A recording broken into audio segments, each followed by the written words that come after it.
Stream the best of PBS on any device with the PBS Video app. All your favorite drama, history, science, news, and documentaries, all in one place. You can watch KPBS live or catch up on the shows you missed. Discover new favorites from PBS and locally produced shows from KPBS. Get the PBS Video app now and stream the best of PBS. Anytime, anywhere. Turn to KPBS for all the news you need. The San Diego County Board of Supervisors voted to provide another round of aid to small businesses. San Diego's trusted news source. Weeknights starting at 4 on KPBS. You're watching KPBS.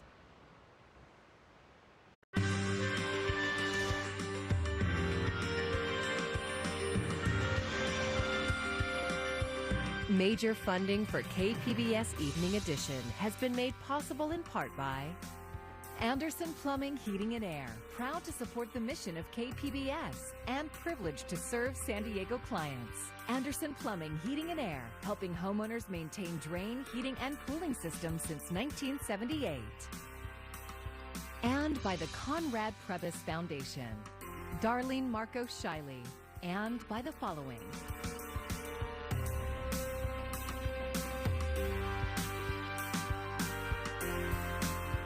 And by viewers like you. Thank you.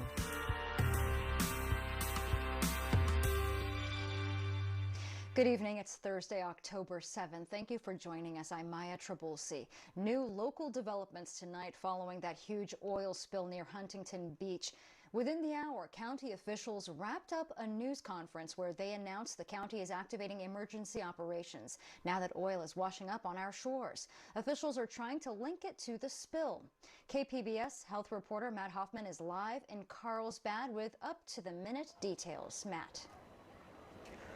Yeah, Maya, we are likely starting to see the first effects of that oil spill up near Huntington washing up along our shorelines. Here in Carlsbad and up in Oceanside, there have been reports of tar balls being found along the beach, and there's also been reports of those washing up in Del Mar and in Encinitas. Now, all this is happening as local officials are working to protect our local coastal waterways and our infrastructure. Now, I want to show you some video of this spill that was first reported on Saturday in the Orange County area.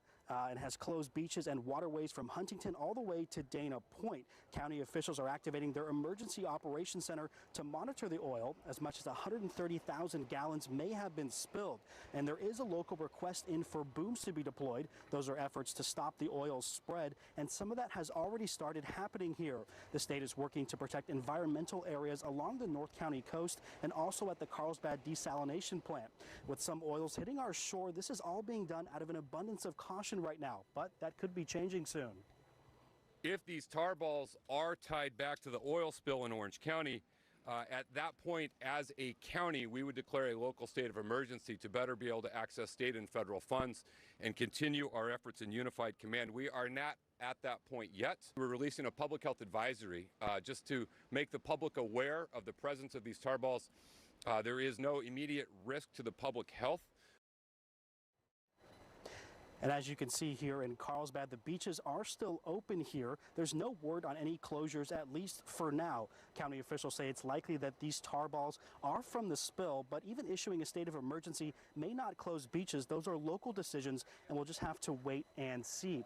Now, officials are asking the state and federal government for help testing for toxins in our waters. And just to reiterate, they're saying that there is no risk to the public's health just yet. And they're asking people, if you're out here along the beaches in North County and you see some of these tar balls washing up or some impacted animals, to call local authorities. Here in Carlsbad, Matt Hoffman, KPBS News.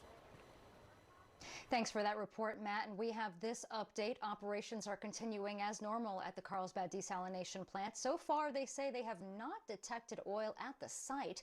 That is encouraging news, but they are continuing to monitor the situation. Poseidon Water and the San Diego County Water Authority issued a joint statement saying it appreciates the precautionary efforts by state emergency response crews to install protective booms.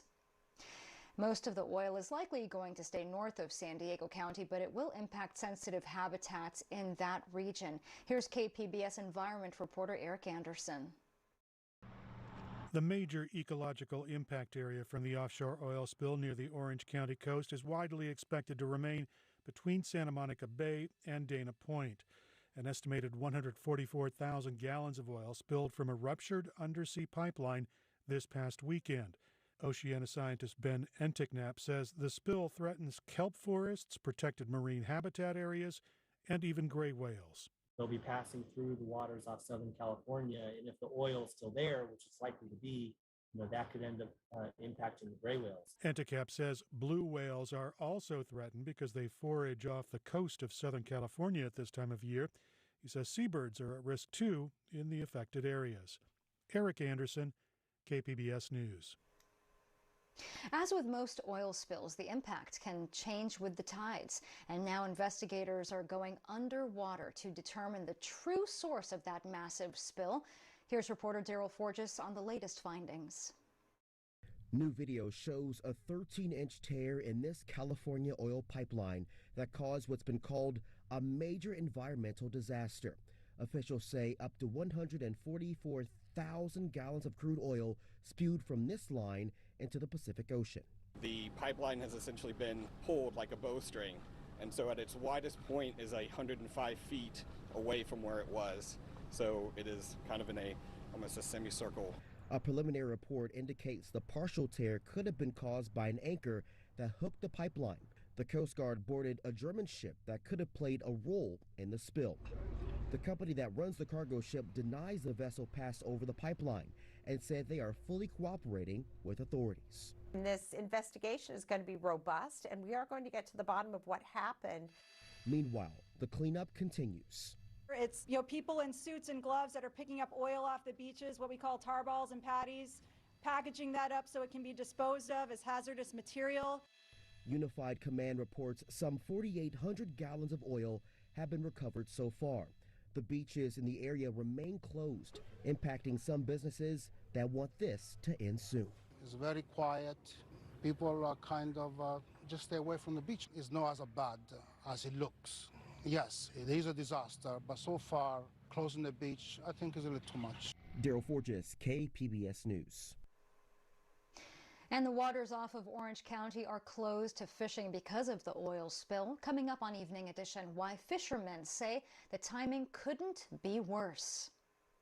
COVID-19 vaccinations for younger children could be on their way soon. Drug maker Pfizer is officially requesting FDA emergency use authorization for its vaccine in kids aged 5 to 11. Pfizer says in clinical trials of 20,000 children, there were robust antibody responses and the vaccine proved to be safe. Doses for children will be smaller than ones for adults, but the vaccine is exactly the same. Dr. Mark Sawyer with Rady Children's Hospital says getting younger kids vaccinated should help curtail outbreaks in schools. This is a huge step. We've been waiting for this for months now, and the American Academy of Pediatrics has been encouraging the FDA to quickly act once the data was submitted. So now we're there. Trials are underway for younger children, too. An FDA advisory panel is set to review Pfizer's application at the end of the month. If approved there, it will then head to the CDC. Shots could start going into the arms of kids 5 to 11 as early as next month. This week, the San Diego Unified School District began accepting applications for its school choice program. Parents anywhere in the county have a 6-week window to apply to have their child enrolled in the district school of their choice. KPBS education reporter MG Perez tells us there are many more applications than usual for the next school year.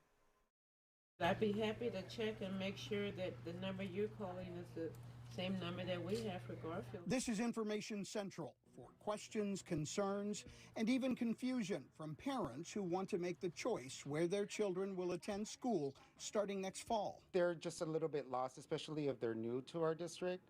Since we're, a really large school district, they don't know where the boundaries are at. Carlos Garcia is one of many San Diego Unified School District enrollment specialists here at the Family Welcome and Enrollment Center in University Heights. He is also a parent who applied to have his 9-year-old daughter Kylie accepted at the district's language academy, even though they live in El Cajon. She's now a 4th grade student learning Spanish who's been at the academy since kindergarten. I would say fully bilingual by now. At 9 years old? At 9 years old. Since opening Monday, student choice applications have already doubled from last year. In the next 6 weeks, the surge is expected to total more than 10,000 students with hopes of transferring from their neighborhood school to a magnet school or school with specialized curriculum. Choice means I can look at my neighborhood school and maybe it'll meet my needs and maybe it won't. Marceline Marquez is the district operations support officer overseeing all the choice applications.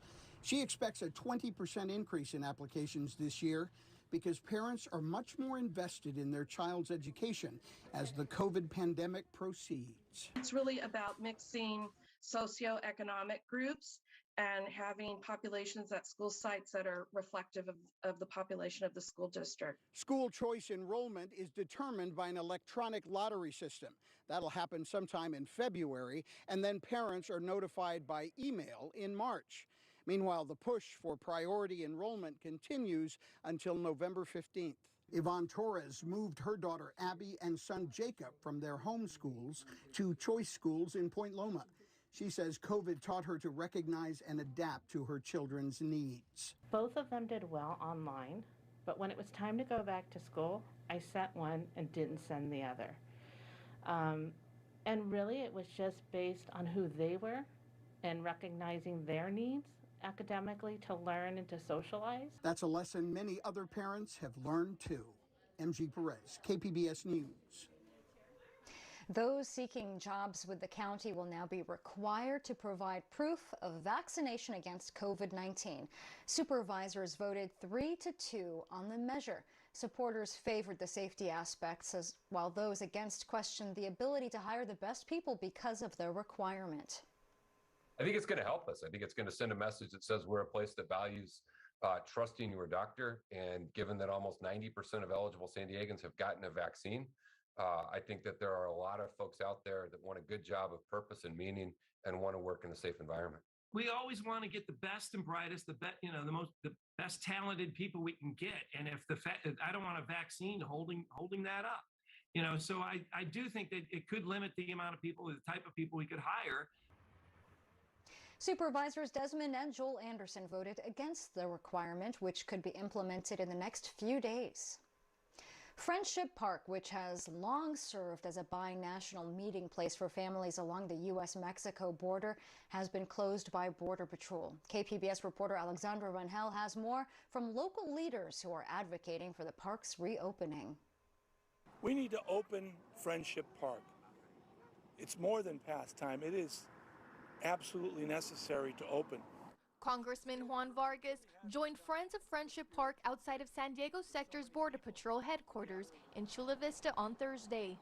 Vargas dropped off a letter to Border Patrol demanding the reopening of Friendship Park, which has been closed for 600 days. You can't say that it's because of COVID-19. You can't say that any longer. The truth of the matter is it should be open. It should be open today. Pedro Rios with Friends of Friendship Park says the Border Patrol has previously stated that a lack of personnel to secure the area was a reason for the continued closure. For 50 years, Friendship Park has served as a meeting place where loved ones can reunite. It's the only space designated for cross-border contact along the U.S.-Mexico border.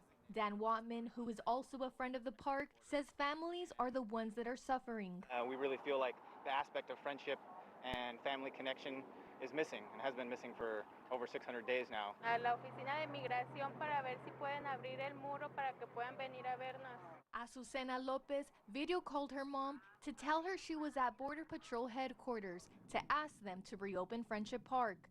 The park is the only way Lopez can see her parents, who now live in Jalisco. My parents went back to Mexico like 10 years ago. My grandma got sick, so they went back, and there's no way that they can come back since they don't have any legal documents. Through the border fence at the park, Lopez's parents have been able to see their grandchildren grow up. She remembers the first time she reunited with their parents at the park in 2015. She was pregnant with her youngest son. Lopez says her mom is older now and her health is declining. She doesn't know how many more times her mom will be able to travel to meet her at the park. Does it ever cross your mind, like, oh, I may not see my mom again in person? Yes. And it's hard because, I mean, I want to see her, but I also am thinking about the education of my kids. Lopez is a DACA applicant and can't cross to Mexico. Thousands just like her call Friends of Friendship Park every day with the same concern. Wanting to know when's the park going to be open, if the park is open. They travel from thousands of miles on each side of the border just to see each other at Friendship Park. We reached out to Border Patrol for a time frame for when the park would reopen, but have not heard back. Alexandra Rangel, KPBS News. Burnout is being blamed as a factor in the drowning disaster of 9 U.S. service members off the coast of California last year. A new investigation claims that the senior commanders who were responsible for the troops could not keep up with the mounting pressure caused by several things, including the pandemic, the possibility of war with Iran, as well as the militarization of the southern border. In interviews, senior officials said the conditions during this time were second only to their combat experience. The report does not excuse the Marine Corps officials, but rather paints a picture of other contributing factors that led to a lack of oversight. The sinking of the 26-ton amphibious assault vehicle happened at the end of July 2020 during pre-deployment training. The oil spill off the coast of Orange County has prompted the closure of a number of fisheries. Jeff Nguyen looks at the impact on commercial fishermen.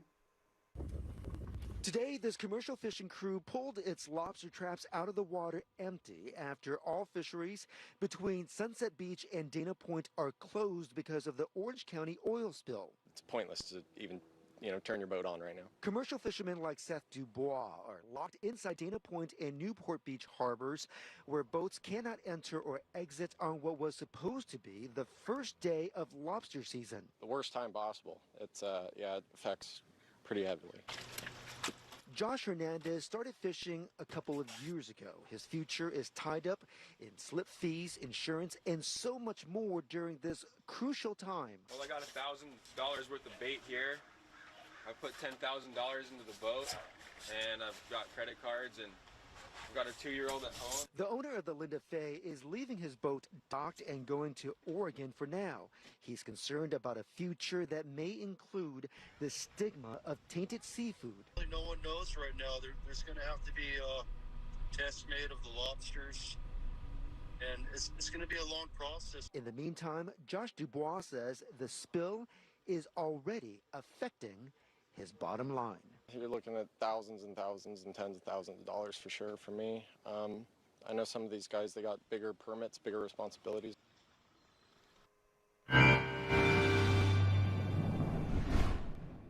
Quite a difference this onshore flow has made over the past few days, and certainly dealing with it as we go through tonight. In fact, a few showers possible tonight into tomorrow. We are looking at a quieter weekend, but then a big pattern change into next week for the entire western U.S. So here it is. Right now you can see that onshore flow kicking in, even leading to maybe a few sprinkles in a couple areas. We're not finished with this. Again, it's going to continue as we head into tonight, as we see a lot of this moisture still streaming in onshore. And even tomorrow morning, you're going to wake up to a shower or thunderstorm or two. So tonight, the forecast looking cloudy, wet, even in a few locations with that chance for a few showers out there. So you might have to dodge that. 67 for San Diego's low. Ramona coming in at 55. Venturing then through time here, you can see the clouds are out there as we head through tonight, and maybe even a stray shower or two. Does depict a better chance north, but you can see where that belt of moisture does creep south right into tomorrow morning. So tomorrow, we're still talking about the chance for wet weather. But here's the thing, it's not going to be an all-day wet event. We will have, though, that chance for showers and thunderstorms as this trough is digging into the southwest here. So we do have at least a few showers in the morning for San Diego, 70 for the high.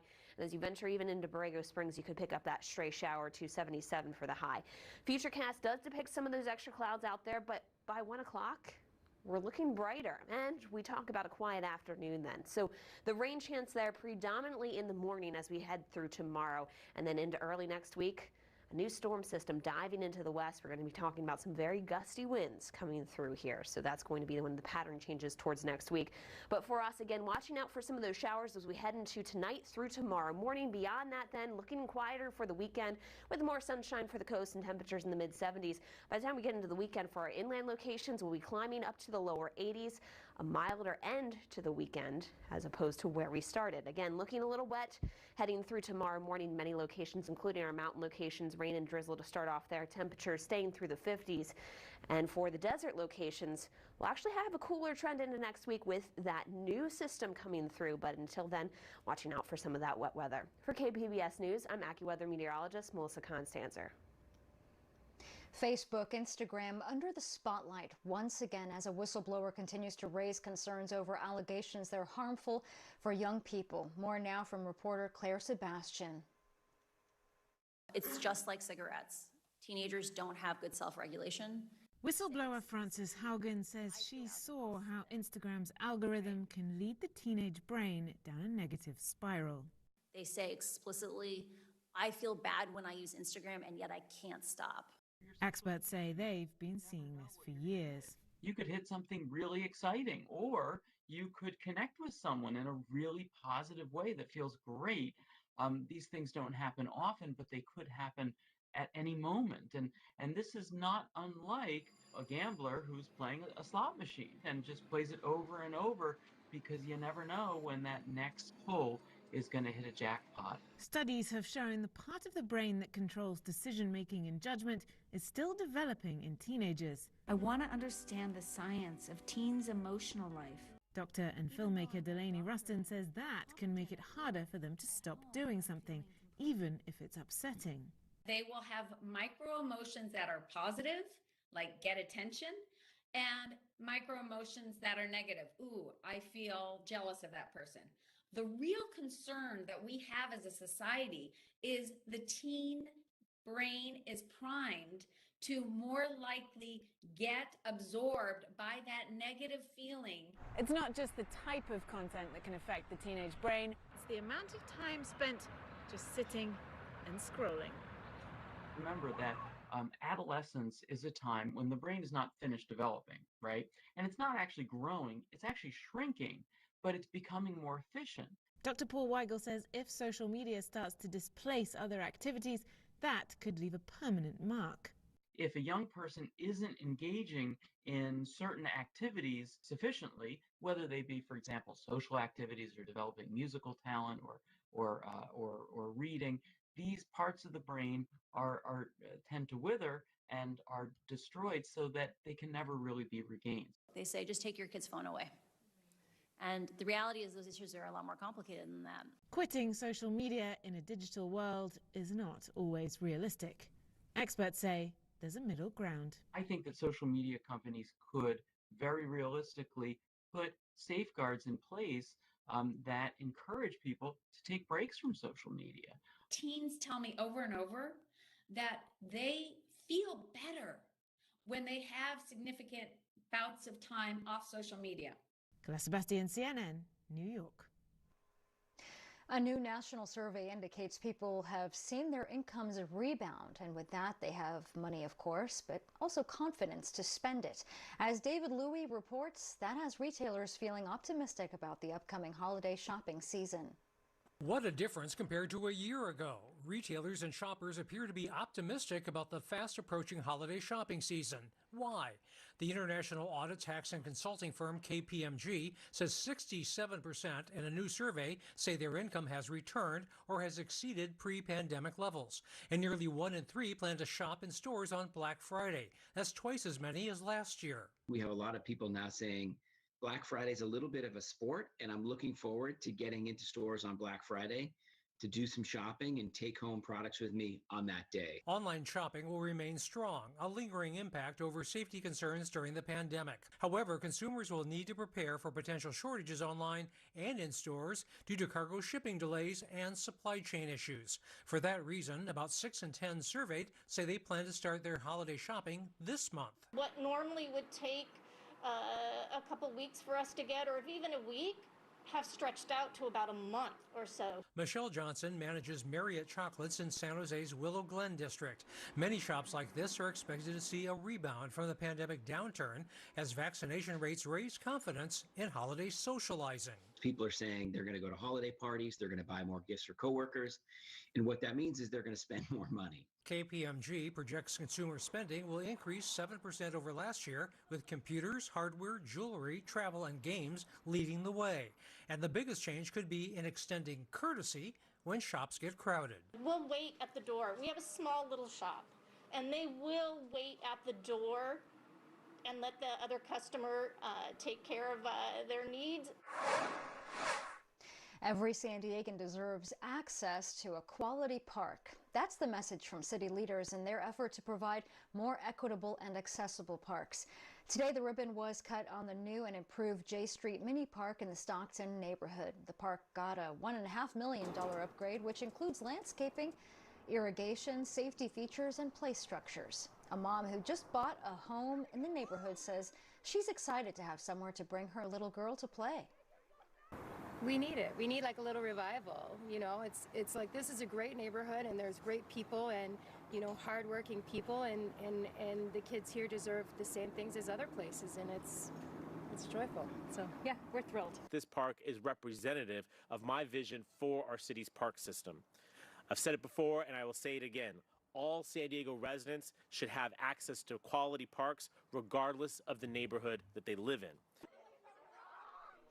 The project was funded by the Community Development Block Grant as well as the Southeastern San Diego Urban Communities Fund and EDCO Community Fund.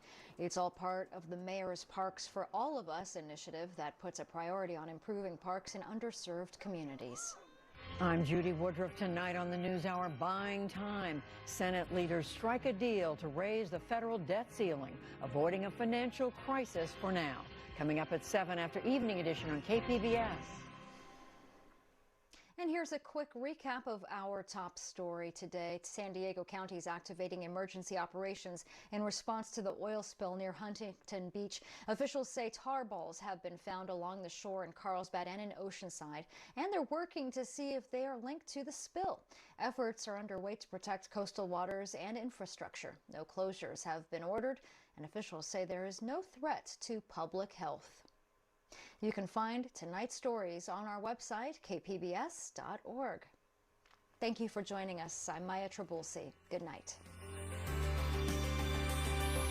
Major funding for KPBS Evening Edition has been made possible in part by Anderson Plumbing, Heating and Air, proud to support the mission of KPBS and privileged to serve San Diego clients. Anderson Plumbing, Heating and Air, helping homeowners maintain drain, heating, and cooling systems since 1978. And by the Conrad Prebys Foundation, Darlene Marcos Shiley. And by the following.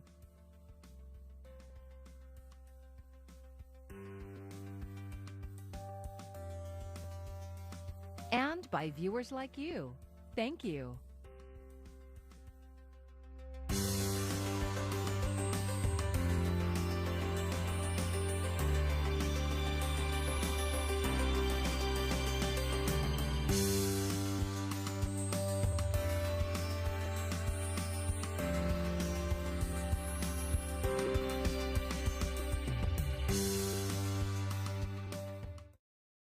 Tonight at 8, movie history and more on About San Diego. Then explore miniature gardens on a growing passion. And later visit Warner Springs Ranch on San Diego's historic places. That's tonight on KPBS. Today is Thank You Thursday. We would like to take a moment to thank our September supporters.